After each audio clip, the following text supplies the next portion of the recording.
नमस्कार, सलाम वालेकुम, सत श्री अकाल।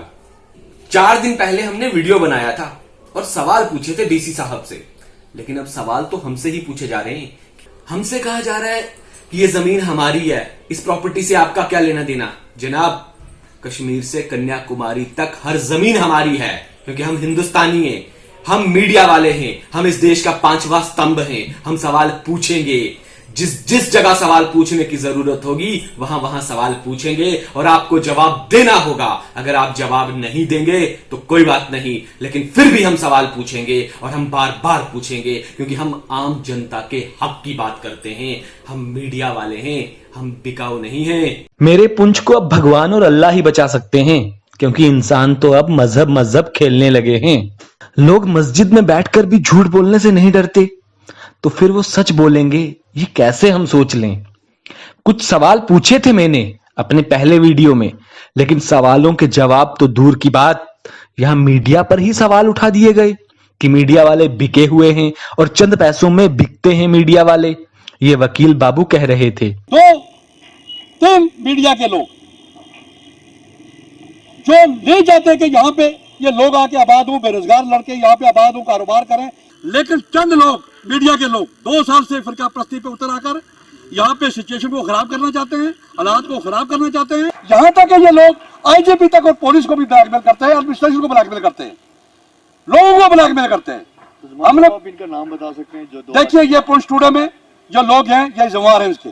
हम गवर्नर साहब को, एडवाइजर को और खास तक डायरेक्टर इंफॉर्मेशन जो है उनसे मैं गुजारिश करूंगा कि अगर ये इस किस्म के ये मीडिया पर आएंगे, इस किस्म के तासात देंगे, तो यहाँ पे अगर कोई हालात खराब होगी तो ये लोग जिम्मेवार होंगे। इन पर क्यों नहीं यार ये मिसा लगता। वकील बाबू, आप तो कानून के अच्छे जानकार हैं, जरा बताइएगा कि इस देश में क्या नेता और वकील नहीं बिकते क्या?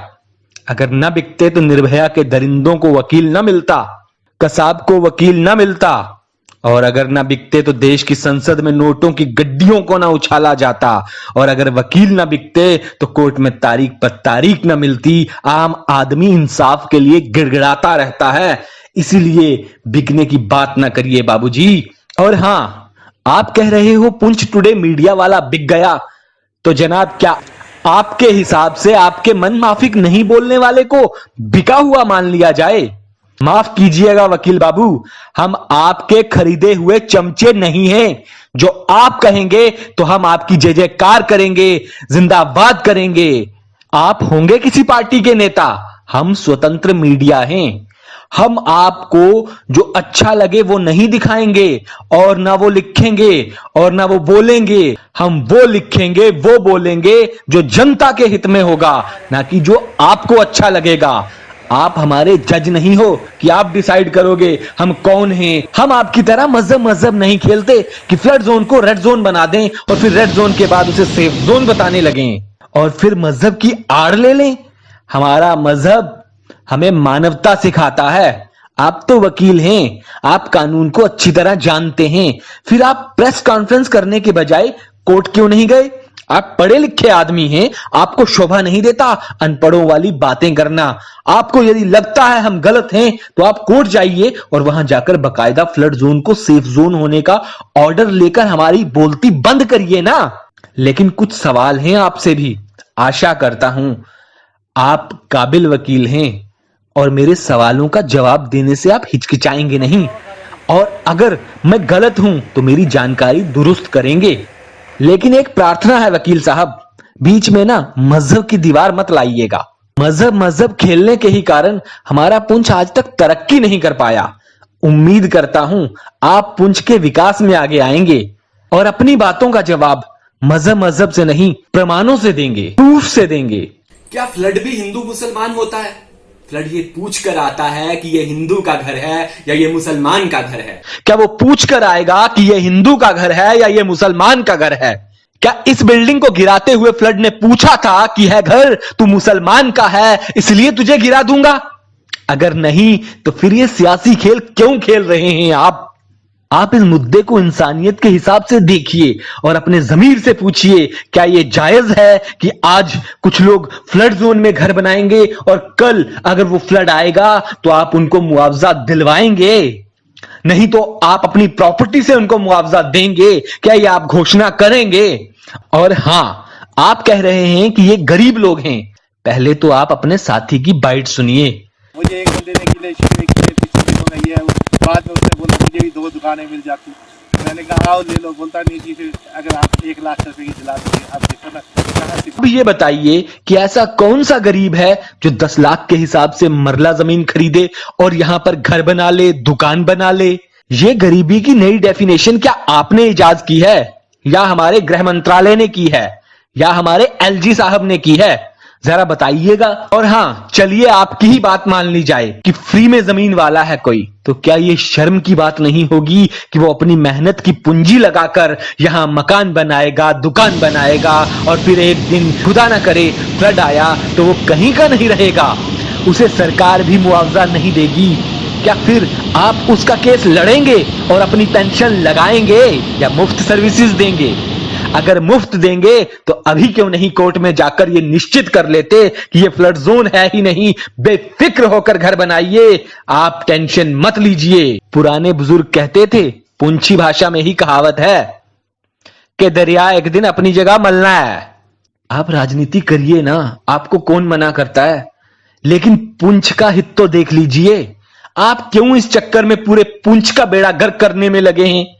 आपको अच्छी तरह मालूम होगा कि जब भी कभी फ्लड आता है तो शंकर नगर मोहल्ले को वार्निंग सर्व की जाती है कि सेफ जगह चले जाएं सारे मोहल्ला निवासी।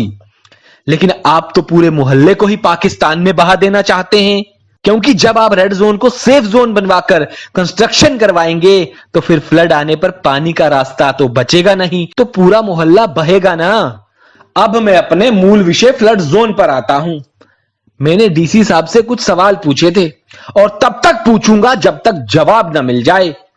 डीसी साहब, अब तो बता दीजिए कि फ्लड जोन क्या अब ग्रीन जोन हो गया है? आप वही डीसी साहब हैं ना जिन्हें पुंछ में जमीन घोटाले पर प्रमुख बनाकर भेजा गया था, तब आप मेंढर में एसडीएम होते थे। जनाब, वो फाइल में क्या लिखा है ये तो आप भलीभांति जानते हैं ना। आपको पता है ना कि पुंछ में कितने बड़े भूमाफिया हैं। आपको अच्छी तरह मालूम है जनाब कि कितने भूमाफियाओं ने कितनी जमीनें अपने कब्जे में ले ली हैं और गलत लिखवा ली हैं। तो क्या अब आप फ्लड जोन पर भी ऐसा ही करेंगे, उन भूमाफियाओं के आगे सरेंडर करेंगे? जनाब, सरकार के रूल के मुताबिक भी नेशनल हाईवे के 32 फीट तक कोई कंस्ट्रक्शन नहीं हो सकता। तो ये क्या हो रहा है जनाब? आपकी खामोशी फ्लड जोन और इरिगेशन की नहर पर भी रहेगी क्या? आप वो नहर तो सामने लाइए जो भ्रष्टाचार ने हजम कर दी है।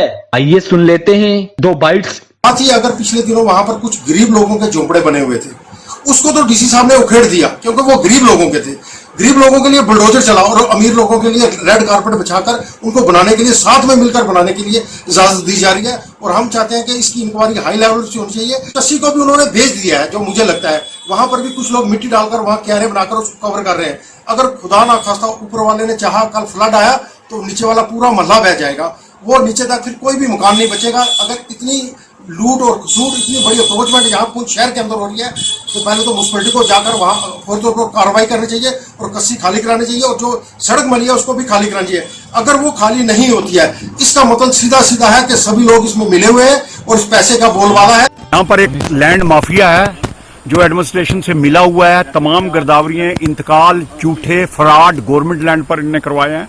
वहां पर मैसिव कंस्ट्रक्शन किया है बगैर किसी परमिशन के। तो इस एनक्रोचमेंट को जल्दी से जल्दी रिमूव किया जाए। वहां पर जो एक इरिगेशन की कूल थी, वहां पर जो कलवट है वो सब कवर कर दिए हैं। मेरा ख्याल है एडमिनिस्ट्रेशन जो है इसमें पार्टी है। बिना एडमिनिस्ट्रेशन की रजामंदी से ऐसा कुछ नहीं हो सकता था।